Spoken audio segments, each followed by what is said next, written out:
Hello and welcome back to The House That Happens, sponsored by Shoey's Bar and Grill, the one place to be in suburban Etobicoke, voted 4 times the best dive bar in the GTA.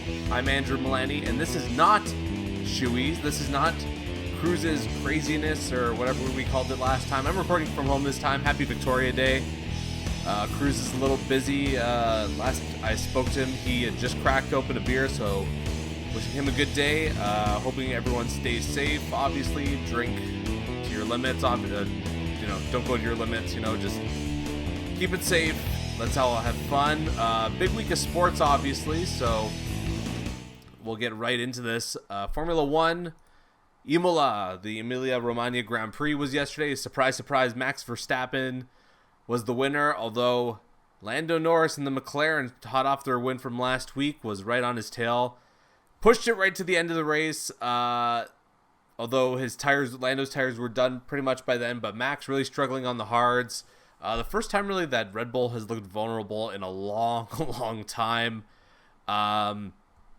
Max, 48 points ahead of Leclerc for the Drivers' Championship, and for Constructors, Red Bull still 56 points ahead of Ferrari for second. Long way to go, though. Not even a third into the season. The third break, or whatever you want to call it, will be after Monaco next week.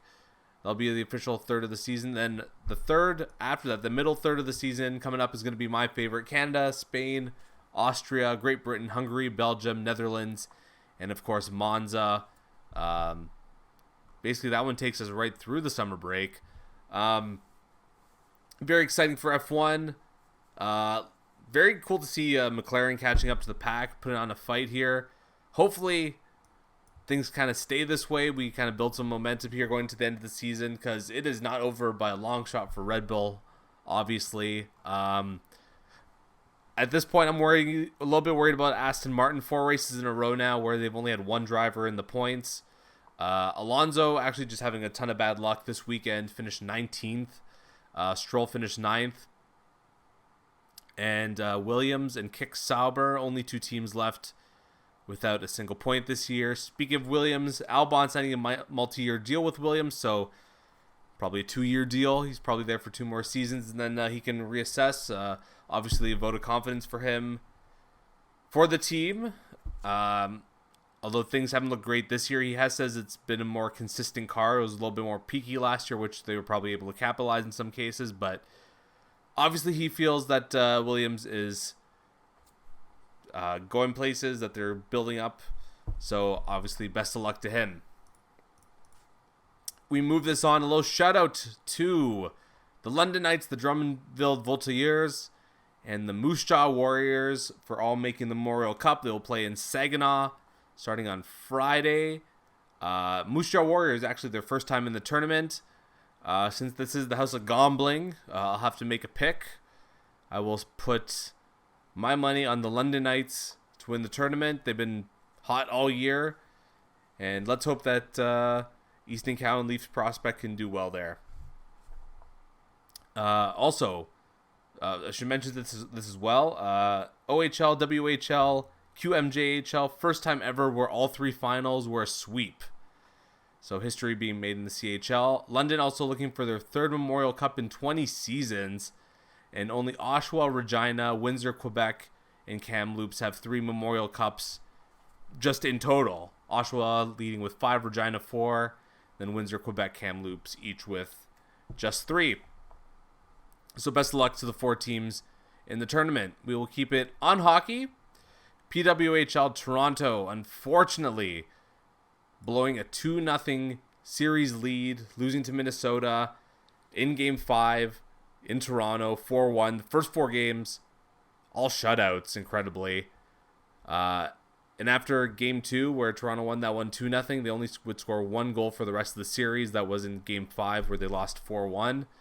A bit of a tough break for Toronto, obviously, without top scorer and probably the best player in the league this year, Natalie Spooner. But Minnesota went on to the finals to play. They'll play Boston, or they are playing Boston, I should say. Boston won Game 1 4-3. Series picks up Game 2 tomorrow night in Boston. Big opportunity there for Boston to go up 2-0 or Minnesota to tie. Should be interesting. We'll keep an eye on that. Also, in that Boston-Montreal series, they swept them in the upset there. All 3 games needing overtime. Boston won games 1 and 2 in Montreal 2-1, and then they won the final game, game 3, 3-2. So big congratulations to Boston and Minnesota. Keep an eye on that. Keeping it in women's sports, we'll move to the WNBA. Caitlin Clark playing her first 3 professional games, and has been, I don't want to say disappointing, but she's definitely having a bit of a tough go at it at first. She did score 20 points in her debut, although more infamously had 10 turnovers in that game, a record for a player in her first WNBA game. 4 fouls as well. No rebounds, a couple assists. Did not shoot the ball particularly well. Next game against the New York Liberty, they got smoked. But third game, a rematch against the Liberty. Clark having a little bit better game. 22 points, 8 assists, 9-17 shooting, 4 for 10 from beyond the arc. 8 turnovers as well, so not perfect, but I'll defend her a bit by saying she plays on a bad team, people. They got the first pick last year. They got the first pick the year before that, where they drafted Aaliyah Boston from South Carolina. Both players not looking particularly well, though I don't think that's completely their faults. Bad basketball teams, tough to get done. And it's their first go-around. We'll see. Some of the fashion, though, in the WNBA has been pretty interesting, too. Shout out Asia Wilson and Kelsey Plum. That's all I'll say about that. Toronto FC losing 2-0 at Nashville, but winning 5-1 in Montreal. They are at 5th in the MLS standings, just 1 point behind what would be a home field position for the first round of the playoffs, which is a 1-gamer. Toronto 5-2 at home, 2-4-1 on the road, so that could be a big issue. Definitely want to get one of those top seeds, those top 4 seeds, so they can have a home field advantage for that first round of the playoffs. We will keep this local with Toronto FC. So we talked about the Chad Kelly story last week. He was working out with the team, which was within the rules. I thought it was a little bit weird, but if it's in the rules, you can have him work on team activities, fine. Apparently some employees in the league criticized the Argos for doing this, which I find strange, inappropriate, unprofessional. I could go on. Other teams, I can understand why they would give their 2 cents. But you're in the league. You're supposed to remain neutral in just team decisions, anything that reflects competitive balance. I think that's highly inappropriate. Jim Barker, former Argos coach and a worker and he's a broadcaster for TSN, brought this up. I think that's a great point. Either way, that should not be the way the league conducts its business.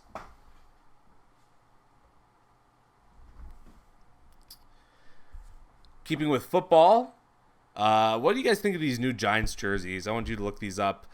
They look like Montreal Canadiens jerseys. Cruz, I'm curious to get your opinion about these, since you are a disciple of the Montreal Canadiens and you have no love for any real New York sport. I mean, aside from, you show some Knicks love. That's about it.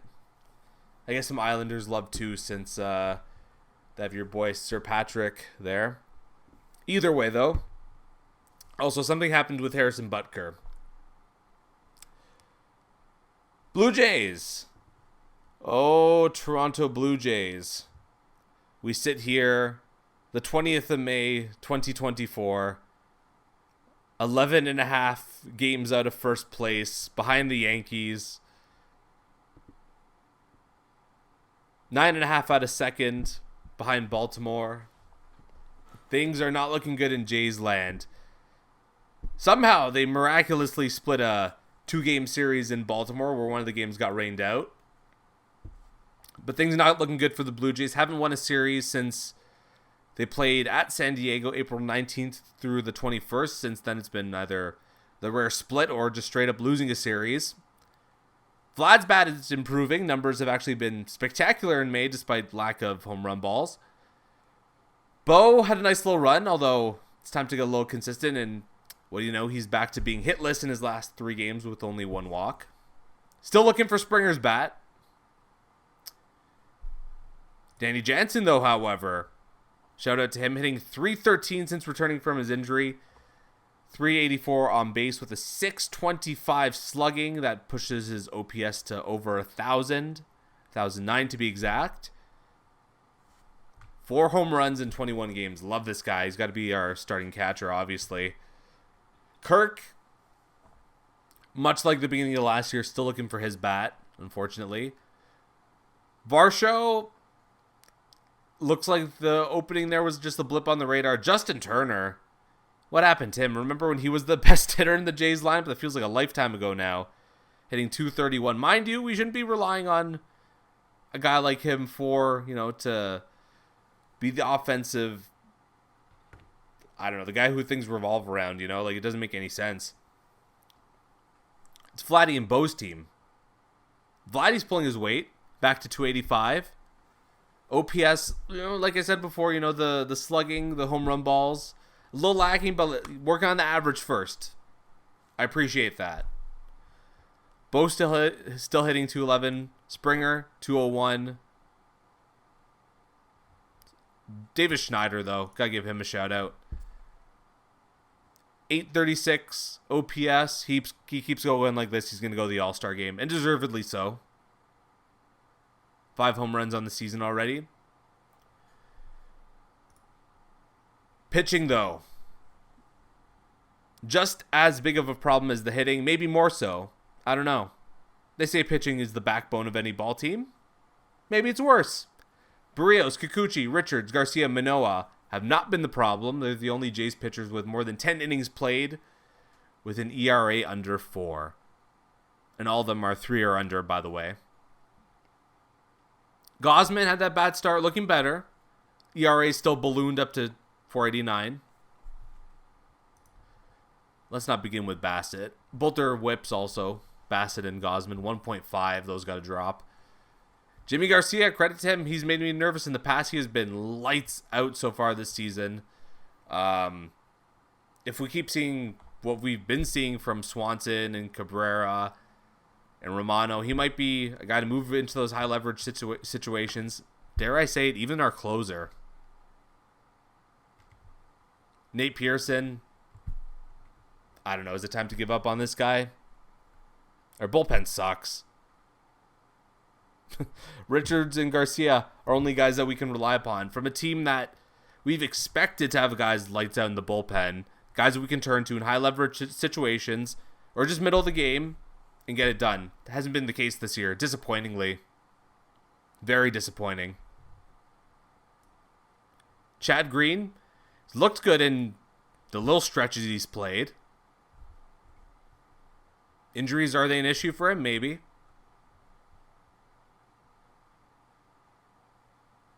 I worry about the future of this team. I really do. I don't know what to expect. Been to the playoffs, 3 of the last 4 years now. Still looking for that first playoff win. Forget series win. Game win. Bo and Springer colliding into each other in center field. That still lives rent-free in my head. Oh my god. Ugh, I hate thinking about it. And they say being a Leafs fan is torture. My god. I worry about the future of this team. But instead of worrying about rebuilding the team and trading the core, I think we need to worry about getting Shatkins out of town first. Just my 2 cents. What have they done? It's been almost 10 years now. Season number 9. What results do you see? Their best season was off the heels of Alex Anthopoulos, was it not? We'll keep it in baseball. NL wildcard. Who's taking a look at those standings? Who's going to backdoor their way in? That's the fun question, isn't it? I picked the Padres, but if you look at recent history and you look at the way the season's going now, it's been going that the Padres look good, not great. First half of the season, basically going into All-Star break. Kind of a just above 500 ball club. Well, you know, May 20th, Padres. Just above 500 ball club. In that, hanging on to that final wild card spot. Just like last year. Just like the year before that too, I believe. But we have the Giants. We have the Diamondbacks. We have the Pirates. The Mets. The Nationals. The Cardinals. And the Cincinnati Reds. All within 5 games. That spot is there for the taking. Called Arizona to make the playoffs too. Who's going to be surprised if they kind of pull up their bootstraps and find a way in? Maybe the Pirates go on a miracle run. Doubt it. And then Cincinnati. Let's not forget about Cincinnati in the season they had last year. Can they recapture some of that magic? Can they capture that last wildcard spot? The Cubs too, not that far ahead. Could there be 2 spots up for grabs? I called the Cubs to win the division, though, so we'll see. We will move to the NBA. Big news this week was that TNT looks to be losing the rights to the NBA after NBC, in 2025, I should say, after NBC reportedly is offering $2.5 billion with the B per year to air NBA games. Wow. Sucks. Why? We'd be losing the best panel in arguably North American sports. The Inside the NBA crew. Could be the end. I bet a couple of them will get scooped up by NBC, but Barkley's hinted at retirement already, so could that just be it? Would be very unfortunate. So only this year, next year left of TNT. Let's enjoy it. Should be an interesting last season, but looking forward to it nonetheless. The silver lining here is that we will get the amazing NBA on NBC theme back. Hopefully. They got to bring it back, though. Come on, they know. Legendary sports theme. If you do not know it, look it up right now. Stop the show. I'll give you time. How was it? I bet it was great. We'll keep this in the league through the playoffs, conference finals. We know who are going to be the 4 teams now. Boston, Indiana, Dallas, Minnesota. Wow. Indiana, I mean, we knew they were good, but going to the conference final good? I mean, they went to the finals of the in-season tournament, right? Cruz is immediately, I can feel him cringing, just me bringing it up. If they had won, that would have been their only banner too, considering they don't have an NBA championship. Now he's really cringing. Okay, I'll stop now. But we'll move it through our conference semifinals. We'll do a little bit of a wrap-up there first. Boston, Cleveland. Who here was surprised? Nobody. I thought Cleveland would give him a little bit more of a tough time. I mean, the only loss where Cleveland had it even remotely close was, Game 4? Boston went through Cleveland like it was nothing. Celtics clean up. Shocker. Knicks, Pacers. Wow. I picked the Knicks here. I'm really surprised, people. I mean, the Knicks kind of did this to themselves. They dug their own grave. 7-man rotation in the playoffs, that's tough. That's tough. You need everything to go your way. And the Knicks did not have everything go their way, unfortunately. Jalen Brunson going down. OG going down. He played 4.5 minutes, Game 7? And this was a series where home court ruled. Oh my God. Or maybe it's just the Pacers' own ineptitude to, at least we thought early on, to maybe win in New York. Or on the road for that matter, but New York kept giving the Pacers chances. First half, just a mess. Then second It's beginning of the second half, third quarter. Knicks pull that lead back to within 6. You think this is it? I knew it. The Knicks were going to win. Of course. Game 7, the Garden. Come on. Nope. Pacers just continue on their run. Bye-bye. Dante DiVincenzo. 39 points, though. Incredible.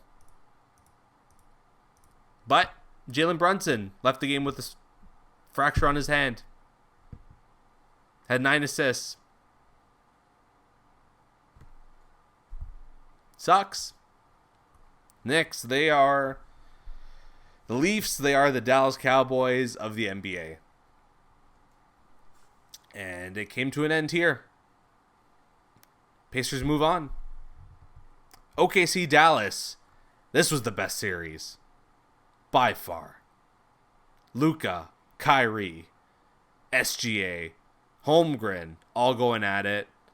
Tons of fun. Unfortunately, selfishly, did not go 7 games, but Dallas going through after a huge comeback in game 4, or in game 6 rather. That's it. Win by 1 point. Hobble Luka too, getting it done. 29 points, 10 assists in that final game 6. But the real big news, the real big upset, Minnesota finishing the job against Denver. They were up 2-0. Denver, though, swarmed right back, tied up, won both those games in Minnesota. We all thought they were back. Predictably won Game 5 as well. Game 6, though, uh-oh. You lost by 45. Maybe that was the sign right there. I don't know. I was thinking this is going to be like the Dallas-Vegas series in the first round of the NHL where, you know, it's like they lose those first 2 and then, we found it. Kind of like the Raptors, 2019. Conference final. Playing Milwaukee. We lost the first 2 games. Everyone was in a panic. But what they do, they won the next 4. I thought that was the kind of energy we were going to see. Clearly not. Murray, 35 points. Game 7, not enough. McDaniels and Towns both going at it for the Timberwolves, 23 points. Edwards, not in the forefront of that one, but 7 assists. Strong game. Won by 8. Denver. I really thought that was their home court advantage there. But I guess their younger team there in Minnesota didn't catch up to them so much like the Lakers. Crazy. Time for conference finals preview. So we have the Pacers versus the Celtics in the East. Pacers, obviously a very run and gun, offensive-minded team. Celtics, stronger two-way game. Take too many threes, though.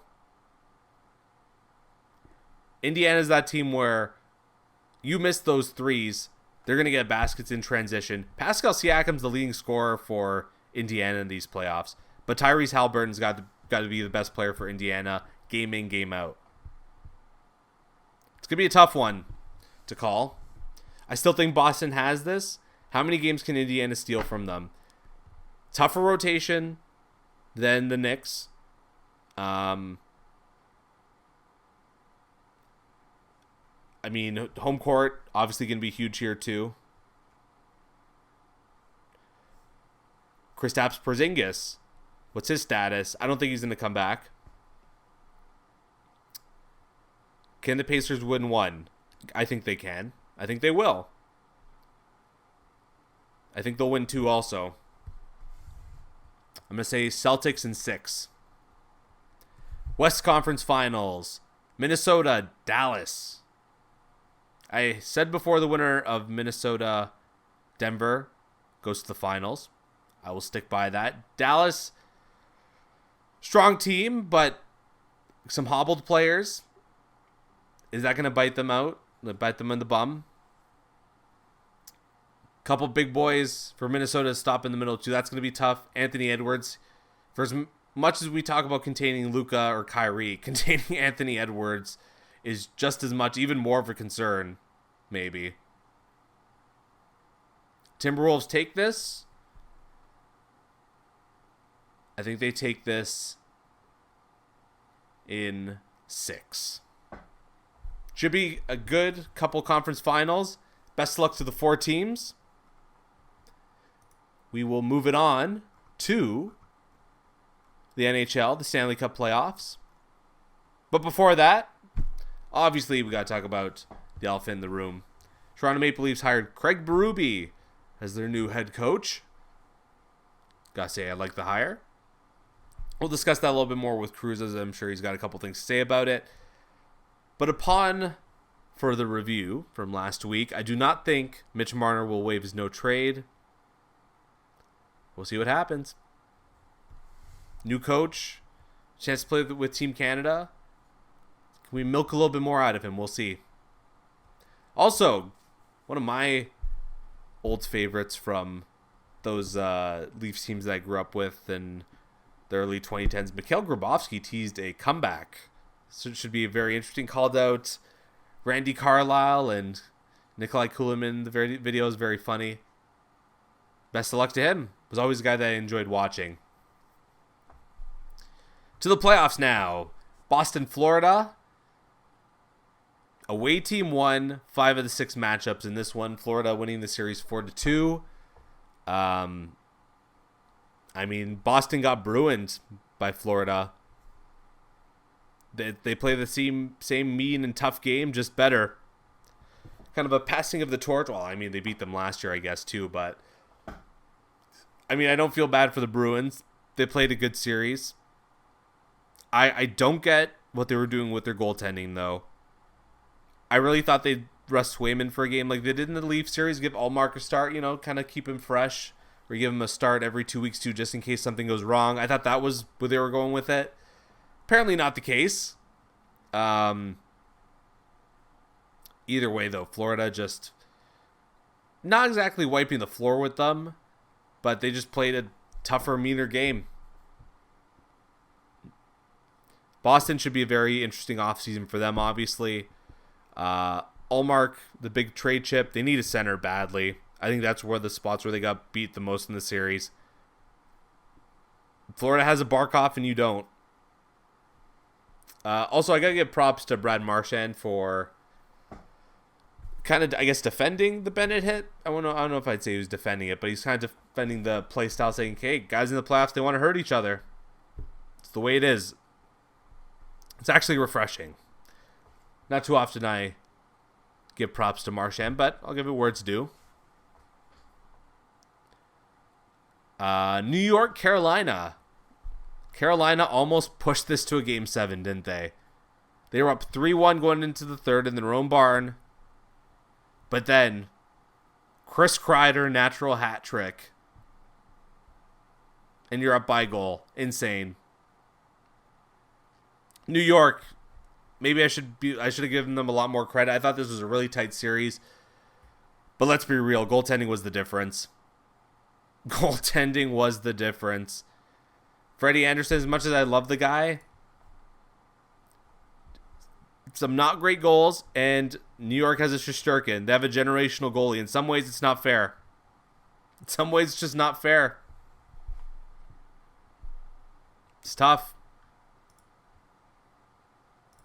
Tight series, though. If you take out empty netters, they were basically all 1-goal games except for Game 5, which was a 3-1 game before the empty net came in. Carolina, though, you got to feel a little bit bad. Are they their generation San Jose Sharks? It's tough. To the Western Conference. Dallas at Colorado. This one kind of overshadowed a little bit by the unfortunate news that Nichushkin is suspended 6 months and in the player assistance program. Dallas, of course, down a man of their own in Rupi Hintz, but Dallas was just too deep. Even though basically, I don't know if you look at their ice time ever, but they're basically running 5D out there. Niels Lundqvist averaging 4.5 minutes. Was a little bit better in Game 6 putting Petrovic out there, but Very much running 5D, very much like the 2010 Blackhawks, if I can make a comparison. All I remember was that year, the finals against Philly. Everyone was talking about, Flyers had 4D they can rely on, but the Blackhawks had 5, and that was the difference. One defenseman made the difference. Either way, though, a tight series. Dallas, Colorado, all of them again. Basically, all but one game here was a 1-goal game if you take the empty nets out of it. Game 6 went to double overtime.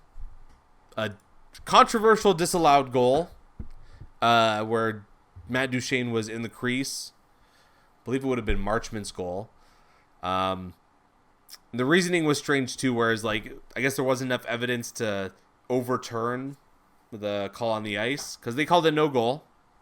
They were saying that had been called a goal, it would have stayed a goal. Very weird, but that's just life of video review, I guess. Colorado, interesting to see where they go. They have a Mikko Rantanen deal they need to start thinking about, and Jonathan Drouin, he's been called the best defensive player by his coach a few times this season. He's got to stay in Colorado. He's looked at home for the first time in his NHL career, I got to say. Showed some promise in Tampa, obviously, but wasn't exactly well loved there, was he? No offense to the guy, but I'm glad he's found a home in Colorado, and I'm sure Cruz is thrilled as well. Also, should have brought up before, Carolina. Jesperi Kotkaniemi, another friend of Cruz, shall we call him, former Hab. Could we be thinking buyout? Could a buyout be around the corner? Half price? And he has not been good. Can't sugarcoat it, he has not been good. All that just because they offer sheeted Aho. And a deal that basically did you guys a favor in a lot of ways. This is a very good deal. If you're a team, you're taking that.